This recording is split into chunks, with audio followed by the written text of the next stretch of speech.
संध्या का समय था जब राजपुर राज्य के सेनापति मंगल सेन, प्रधानमंत्री बास बहादुर और राजकीय कोष के खजांची कुबेर दत्त ने एक साथ राजपुर के राजा पद्मावत के कक्ष में प्रवेश किया और बोले, महाराज, क्या हम लोग अंदर आ सकते हैं? आइए आइए आइए, आज आप तीनों एक साथ, क्या माजरा है?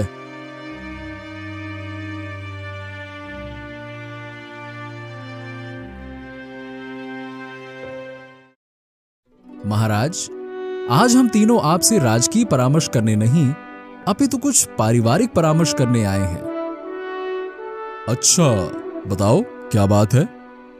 महाराज, बचपन से हम तीनों मित्र रहे हैं।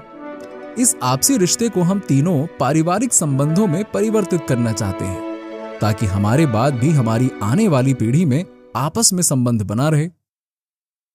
प्रधानमंत्री जी, हम आपकी बात का मतलब समझे नहीं। महाराज, आप 3 युवा पुत्रों के पिता हैं और हम तीनों एक एक युवा पुत्री के पिता हैं। हम अपनी पुत्रियों का विवाह आपके पुत्रों के साथ करना चाहते हैं। ओह, तो ये बात है। महाराज प्रसन्न होते हुए उन तीनों से बोले, मुझे आप तीनों का यह प्रस्ताव स्वीकार है।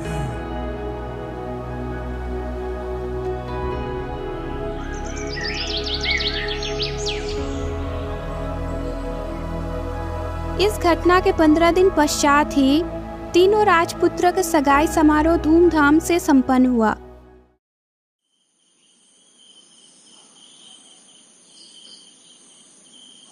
उसी रात को प्रधानमंत्री, सेनापति और खजांची में गुप्त मंत्रणा हुई।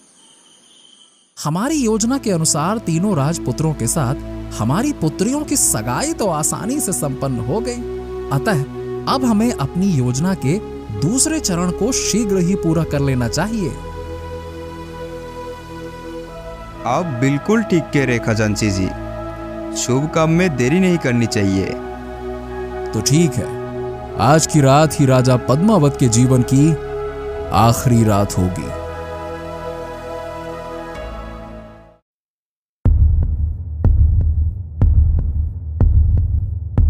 हरी, यदि तुम मेरा काम कर दो तो मैं तुम्हें मुंह मांगी दौलत दूंगा। बोलो। क्या सच में? मुंह मांगी दौलत पाने के लिए तो मैं कुछ भी करने के लिए तैयार हूँ। कहिए, मुझे क्या करना होगा? इस पुड़िया में अत्यंत घातक विष है। इस विष को महाराज के दूध में मिलाकर देना होगा। बोलो। ये सोचकर हरी कुछ सोच में पड़ गया और फिर बोला, प्रधानमंत्री जी, मैं आपका ये कार्य करने को तैयार हूँ। तो जाओ, महाराज के दूध पीने का समय हो गया है। उन्हें विष वाला दूध देना है ना? जाओ जाओ जाओ जाओ।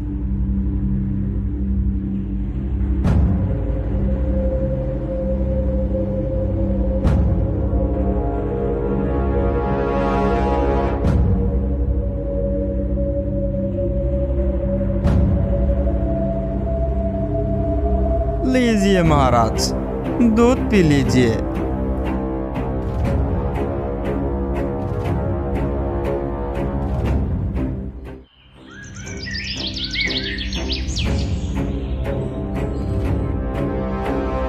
सुबह होने पर जब दास दासी उसके कक्ष में आई और शीघ्र पद्मावत के मृत्यु का समाचार सारे राजपुर में आग की तरह फैल गया।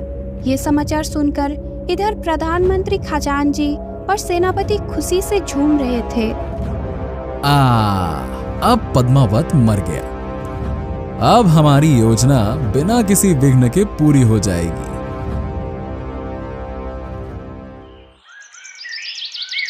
इस घटना के 20 दिन पश्चात प्रधानमंत्री बास बहादुर ने युवराज हीरापत को बुलाकर उससे कहा, राजकुमार, महाराज के आकस्मिक निधन के पश्चात राजपुर की राजगद्दी खाली पड़ी।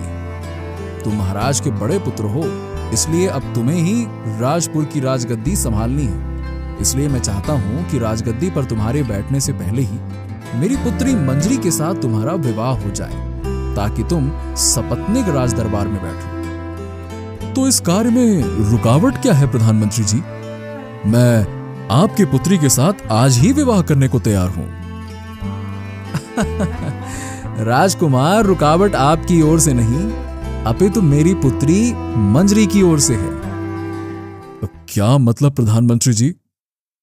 राजकुमार, मेरी पुत्री मंजरी बहुत जिद्दी है। उसकी जिद है कि जब राजकुमार हीरावत किसी दूसरे राज्य में जाकर वहां से उसके लिए कोई अनोखी चीज नहीं लाएंगे, तब तक वो राजकुमार के साथ विवाह नहीं करेगी। ओह, ये तो बड़ी विचित्र जिद है मंजरी की। फिर कुछ सोचकर उसने प्रधानमंत्री से कहा, ठीक है प्रधानमंत्री जी, अब मैं मंजरी की जिद को पूरी करने के पश्चात ही उसके साथ विवाह करूंगा। प्रधानमंत्री जी, मैं आज ही दूसरे राज्य के लिए राजपुर से प्रस्थान कर दूंगा। राजकुमार, मैं आपसे एक और विनती करना चाहता हूं। हाँ, कहिए प्रधानमंत्री जी। राजकुमार, तुम अपने राज्य से पहली बार दूर किसी दूसरे राज्य में जाओगे, इसलिए आप अपने साथ अपने छोटे भाइयों जय रावत और नीलावत को भी लेते जाओ। 1 से 2 और 2 से 3 भले होते हैं। हाँ, कह तो आप ठीक रहे हैं प्रधानमंत्री जी।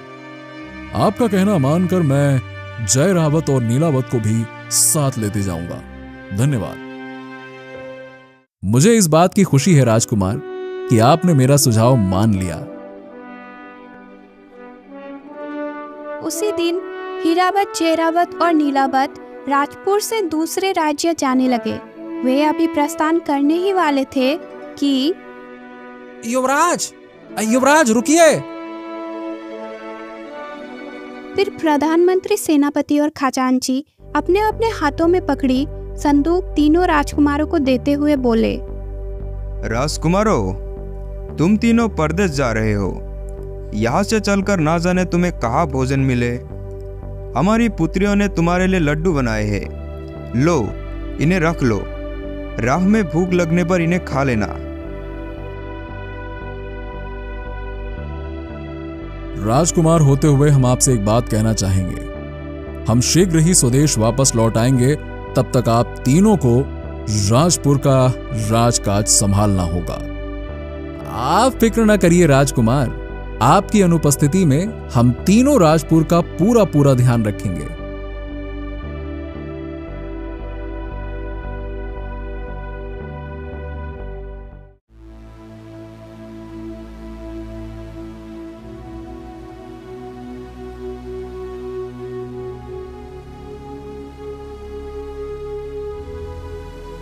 अभी तक तो सब कुछ हमारी योजना के अनुसार बिल्कुल ठीक हो गया।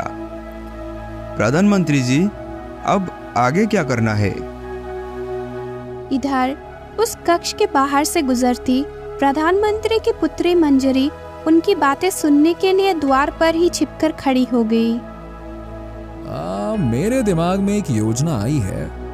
अब जबकि पद्मावत और उसके तीनों पुत्र हमारे रास्ते से हट चुके हैं, तो हमें राजपुर पर अपना अधिकार जमाने में देर नहीं करनी चाहिए। मित्रों, राजपुर की सेना को तो हम अपनी ओर मिला ही चुके हैं। कल जब दरबार लगेगा तो उसमें यह घोषणा कर देनी है कि आज से राजपुर पर हम तीनों का राज है। हा मित्र बाज बहादुर, तुम कितने बुद्धिमान हो। इसलिए हम प्रारंभ से ही तुम्हारी बताई योजना पर चल रहे हैं। तुम कितने सफाई से राजा पद्मावत को मरवाकर कितनी चालाकी से उनके तीनों पुत्रों को राजपुर से बाहर भिजवा दिया। तुम्हारे ही सुझाव पर अपनी पुत्रियों का नाम लेकर हमने तीनों भाइयों को विष मिले लड्डू दे दिए। वाह वाह वाह वाह वाह, जिन्हें खाकर तीनों राजकुमार निश्चय ही मर जाएंगे। हमें तो भाई तुम्हारी बुद्धिमानी पर गर्व है मित्र। बहुत बढ़िया, उत्तम, अति उत्तम। उनकी बातें सुनकर कक्ष के बाहर खड़ी मंजरी के तो पांव तले जमीन ही खिसक गई। वो सोचने लगी, इन तीनों ने तो बड़ा ही घिनौना कुचक्र रचा है। मैं अपने भाभी पति हीरावत और अपने दोनों देवर का बाल भी बांका नहीं होने दूंगी, चाहे इसके लिए मुझे कुछ भी क्यों ना करना पड़े। उसने उसी समय अपने कक्ष में पहुंचकर अपनी एक दासी को बुलाया और कहा, तुम इसी समय सेनापति जी की लड़की सुदाक्षी और खजांची की लड़की धनलक्ष्मी को बुला लाओ। उनसे कहना मैं इसी समय एक अत्यंत महत्वपूर्ण विषय के बारे में उनसे सलाह मशवरा करना चाहती हूँ।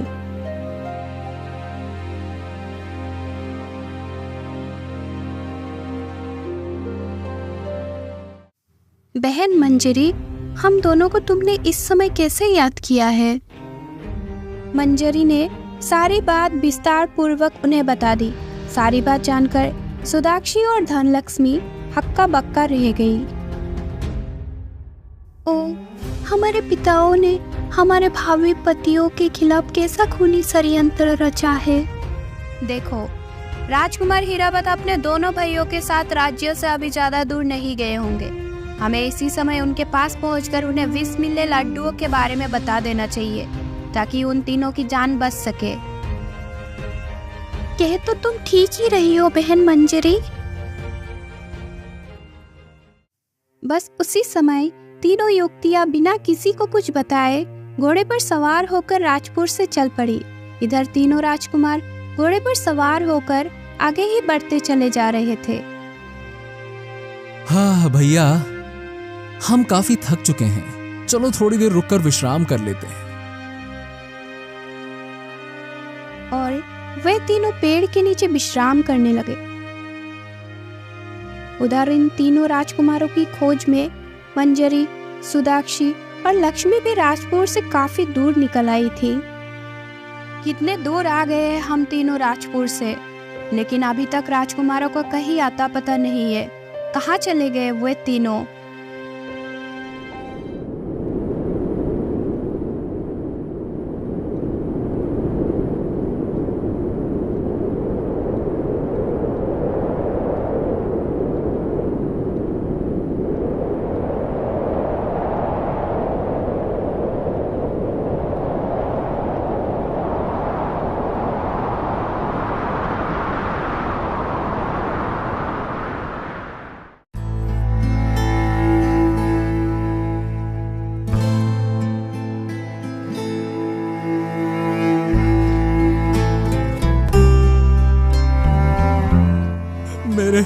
मेरे दोनों भाई मुझसे बिछड़ गए।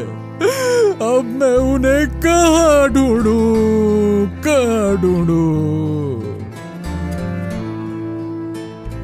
फिर चेरावत और नीलावत की खोज में वो कई दिन बिना रुके, बिना कुछ खाए पिए चलता रहा। चलते चलते वे वन से निकल पास के राज्य केसा नगर में पहुंच गया। बहुत खोज करने पर भी चेरावत और नीलावत का कोई आता पता नहीं मिला। तभी वहाँ एक मुनादी करने वाला आ पहुंचा और बोलने लगा, सुनो सुनो नगर के लोगों, राजा का एक हाथी पागल हो गया है। वह कई दिन से कुशानगर में उत्पात मचा रहा है। महाराज का कहना है कि जो आदमी उस हाथी को मारेगा उसे वे आधा राजपाट दे देंगे।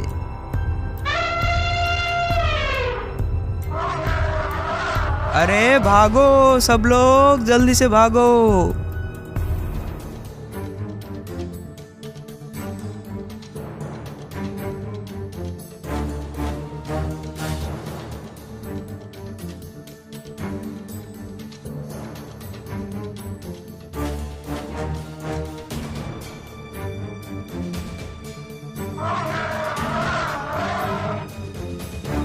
ये क्या? पागल हाथी संदूक में भरे लड्डुओं को खाते ही मर गया? तो क्या लड्डू विषैले थे? इसका मतलब लड्डू हम तीनों भाइयों को मारने के लिए दिए गए थे। फिर वो पेड़ से नीचे उतर गया। सैनिक उसे उस देश के राजा महेंद्र दत्त के पास लेकर पहुंचे और महेंद्र दत्त को पागल हाथी का मरने की सूचना दी। युवक, तुमने पागल हाथी को मारकर हम पर बहुत बड़ा उपकार किया है और मैं अपनी की हुई घोषणा के अनुसार अपने राज्य का आधा हिस्सा तुम्हें उपहार में देता हूँ। महेंद्र दत्त अभी इतना ही कह सका था कि बाहर से आवाज आई, पिताजी महाराज जरा सुनिए। फिर राजा महेंद्रदत्त उठकर द्वार की ओर बढ़ गया। कुछ देर बाद वो मुस्कुराता हुआ पुनः हीरावत के पास लौटा और बोला, तो तुम राजपुर के युवराज हीरावत हो? जी हाँ महाराज, लेकिन आपने मुझे कैसे पहचाना? इस बात को छोड़ो और हमारी बात सुनो। हम तुम्हें अपना आधा राजपाट देने के साथ साथ हम अपनी पुत्री का विवाह तुम्हारे साथ करना चाहते हैं।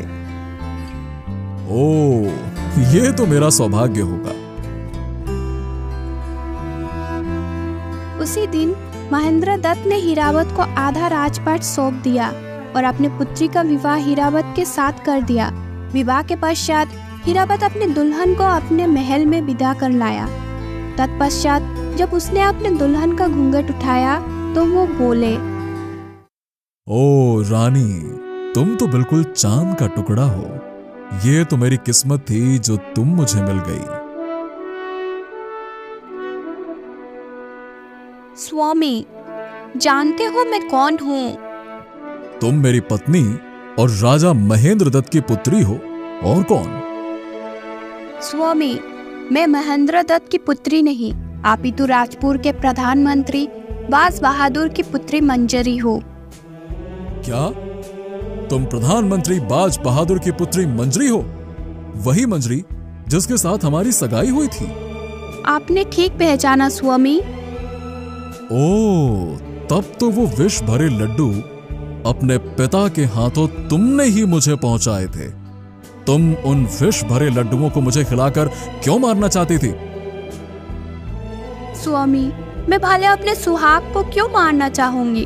वो सब तो मेरे पिता और उनके दोनों साथियों की चाल का एक हिस्सा था। फिर मंजरी ने सारी बात विस्तार पूर्वक राजकुमार हीरावत को बता दी। सारी बात जानकर राजकुमार बोला, ओहो, तो प्रधानमंत्री, सेनापति और खजांची ने मिलकर हम तीनों भाइयों को इस प्रकार मारना चाहा। लेकिन मंत्री, मुझे एक बात समझ नहीं आ रही कि तुम यहाँ राजा महेंद्रदत्त के पास कैसे पहुंची? स्वामी, ये एक लंबी कहानी है। आपकी और आपके दोनों भाइयों की खोज में मैं जब सुदाक्षी और धनलक्ष्मी के साथ वन में पहुंची तो तेज आंधी में सुदाक्षी और धनलक्ष्मी से बिछड़ गई और घोड़े से गिरकर बेहोश हो गई। जब होश में आई तो मैं कुशानगर के राजमहल में थी। हुआ यूं कि वन में भ्रमण करते हुए राजा महेंद्रदत्त की दृष्टि मुझ पर पड़ी। वे मुझे उठाकर अपने महल में ले आए। राजा महेंद्रदत्त क्योंकि निसंतान थे, इसीलिए उन्होंने मुझे अपनी पुत्री बना लिया। उस दिन पागल हाथी को मारकर जब तुम सैनिकों के साथ राजा महेंद्रदत्त के पास पहुंचे थे तो मैं कक्ष के बाहर खड़ी तुम्हें देख रही थी। मैंने तुम्हें देखते ही पहचान लिया था, इसीलिए मैंने आवाज देकर राजा महेंद्रदत्त को कक्ष से बाहर बुलाकर उनसे कहा कि मैं तुम्हारे साथ विवाह करना चाहती हूँ। ओह, तो तुम्हारे कहने पर ही राजा महेंद्रदत्त को पता चला होगा कि मैं राजपुर का युवराज हीरावत हूँ, है ना? हाँ स्वामी, मैंने ही उन्हें ये बात बताई थी। इधर होश में आने पर जयरावत भी हीरावत और नीलावत की खोज में निकल पड़ा था। चलते चलते वो जंगल के बीच पर बनी एक झोपड़ी के समीप जा पहुंचा। हाँ, बहुत थक गया हूँ। वहां बैठकर संदूक में रखे लड्डुओं को खाकर अपनी भूख भी शांत कर लूंगा।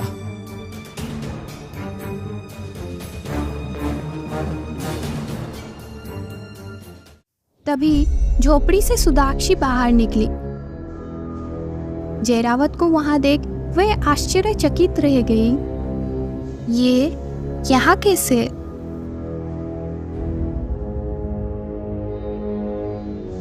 ठहरो, लड्डुओं को ना खाना। ये सुनकर मुंह की ओर जाता हुआ हाथ जयरावत ने रोक लिया और चौंक कर सुदाक्षी की ओर देखा।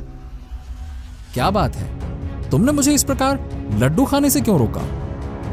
इन लड्डुओं को ना खाओ, ये विष से भरा है। क्या? तुम्हें इस बात का कैसे पता? तब उसे सुदाक्षी ने अपने और अपने पिता के षड्यंत्र के बारे में विस्तार पूर्वक बताया। सारी बात जानकर वो बोला, ओ, तो प्रधानमंत्री खजांची और तुम्हारे पिता ने हमें मारने की साजिश रची थी, लेकिन तुम यहां कैसे आई? आंधी में मेरा घोड़ा एक नदी में गिर गया था। तब मैं नदी में बहती हुई आ निकली थी और इस झोपड़ी में रामू नाम का एक बूढ़ा मछुआरा रहता है। उसी ने मुझे नदी में से बाहर निकाला और मुझे बेटी बनाकर अपने पास रख लिया। ओ, हाँ, अब आओ झोपड़ी में चलो, मैं तुम्हारे लिए भोजन का प्रबंध करती हूँ।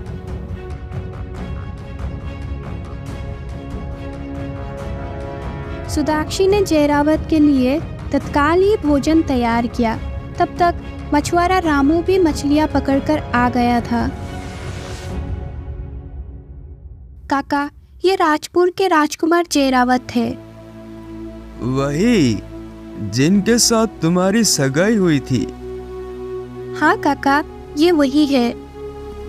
देखो बेटा, मुझे सुदीक्षा ने सब कुछ बता दिया है। क्योंकि सुदीक्षा के साथ तुम्हारी सगाई हो चुकी है, इसलिए इसकी सुरक्षा का जिम्मा अब तुम्हारा है। अब तुम इसके साथ विवाह कर लो। तब अग्नि को साक्षी मानकर जयरावत और सुदाक्षी ने विवाह कर लिया।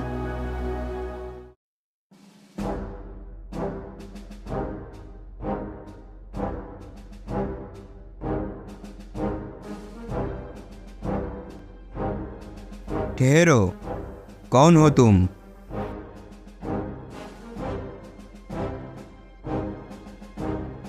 मेरा नाम नीलावत है और मैं राजपुर का राजकुमार हूँ। तुम राजपुर के राजकुमार नीलावत हो? हाँ, लेकिन आप कौन है? तुम्हें इस बात का पता अभी चल जाएगा। आओ मेरे साथ।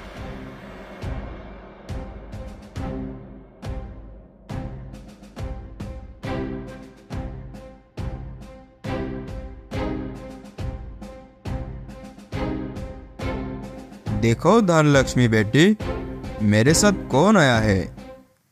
राजकुमार नीलावत। ये युवती कौन है? ये तो मेरा नाम भी जानती है।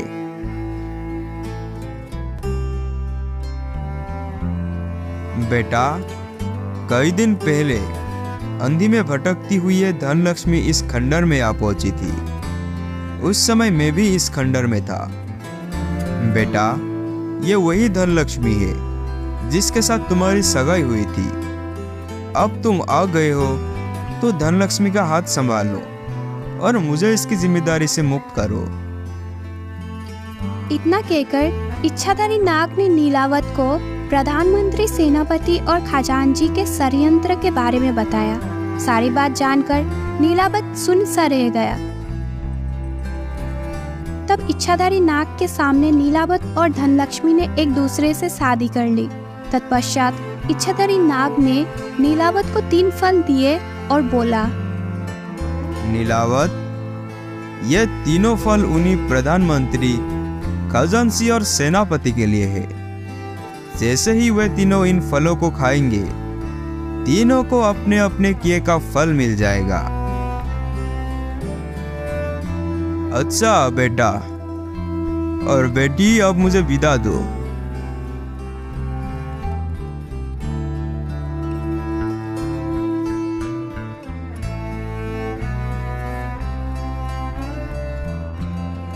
नीलावत और धनलक्ष्मी वहां से राजपुर की ओर चल पड़े।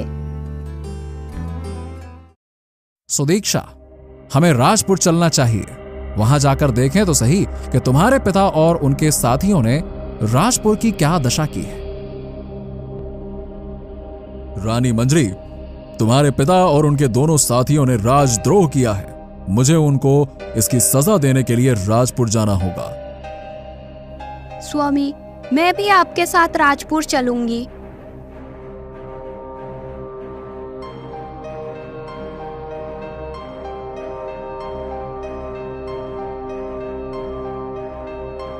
शीघ्र राजपुर की सीमा पर हीरावत, जयरावत और नीलावत की मुलाकात हुई। हे मेरे भगवान, तू बड़ा दयालु है। आज तूने मेरे बिछड़े हुए भाइयों को पुनः मुझसे मिलवा दिया। तेरा लाख लाख शुक्र है। आप तीनों फल मुझे दे दीजिए। अब मैं, मंजरी बहन और सुदाक्षी तीनों एक साथ राजपुर जाएंगे। अब आप लोग यहीं पर रुककर हम तीनों के लौटने की प्रतीक्षा कीजिए। हम आपके अपराधियों को साथ लेकर ही यहाँ लौटेंगे। नीलावत ने तीनों फल उसे दे दिया। धनलक्ष्मी, मंजरी और सुदाक्षी रथ में बैठकर राजपुर की ओर चल पड़ी। सबसे पहले धनलक्ष्मी अपने पिता के पास पहुंची। उसे देखते ही कुबेर दत्त प्रसन्नता से चिल्ला उठा। बेटी, तुम कहाँ चली गई थी? मैंने तुम्हारी खोज कहाँ कहाँ नहीं करवाई। अब तुम कुशलता से तो हो ना बेटा? पिताजी, मैं अपने सहेलियों के साथ वन ब्राह्मण को गई थी। वहां पर एक तूफान में फंसकर सखियों से बिछड़ गई थी। कहकर धनलक्ष्मी ने एक मनगढ़ंत कहानी कुबेर दत्त को सुना दी। ओह बेटी, तब तो तुमने बड़ा दुख पाया। पिताजी, वन में मुझे एक नया ही फल देखने को मिला। मैं ये एक फल आपके लिए तोड़कर ले आई हूँ, इसे खा लीजिए। फल खाते ही कुबेर दत्त की नाक लंबी होने लगी। अरे ये क्या? मेरी नाक अचानक से तेजी से बढ़ने लगी। ये क्या है? ये क्या है? पिताजी, ये तुम्हारा पाप उदय हुए है। पल भर में ही कुबेर दत्त की नाक 3 फुट लंबी हो गई। इधर फल खाने से मंगलसेन का भी यही हाल था। हाय मेरी नाक। बेटी सुदीक्षा, मुझे कैसा फल खिलाया है ये तूने? पिताजी, मैंने आपको राजद्रोह का फल खिलाया है। दूसरी ओर बास बहादुर की हालत भी फल खाकर खस्ता हो चुकी थी। मेरी नाक के बोझ से मेरा माथा फटा जा रहा है। ये नाक। पिताजी, आपका माथा नाक के बोझ से नहीं, अपितु पाप के बोझ से फटा जा रहा है। बेटी, मुझे इस विपदा से छुटकारा दिलाओ, नहीं सहा जाता। नहीं, अब आपकी नाक ऐसे ही रहेगी। प्रधानमंत्री, सेनापति और खजांची को राजद्रोह के अद्भुत सजा मिल चुकी थी। तीनों अपने नाक के वजन से दुखी हुए जा रहे थे। तब मंजरी, सुदाक्षी और धनलक्ष्मी अपने अपने पिताओं को लेकर राज्य के सीमा पर पहुंची। जानते हो पिताजी, इस खेमे के अंदर कौन है? इसके अंदर राजपुर के भाभी राजा हीरावत अपने दोनों भाइयों जयरावत और नीलावत के साथ है। ये कैसे हो सकता है? वो तीनों तो कब के विष भरे लड्डू खाकर मर गए होंगे। आप लोगों ने ऐसा ही चाहा था, पर वे तीनों जीवित है और अब आप तीनों की पुत्रियों के पति भी है।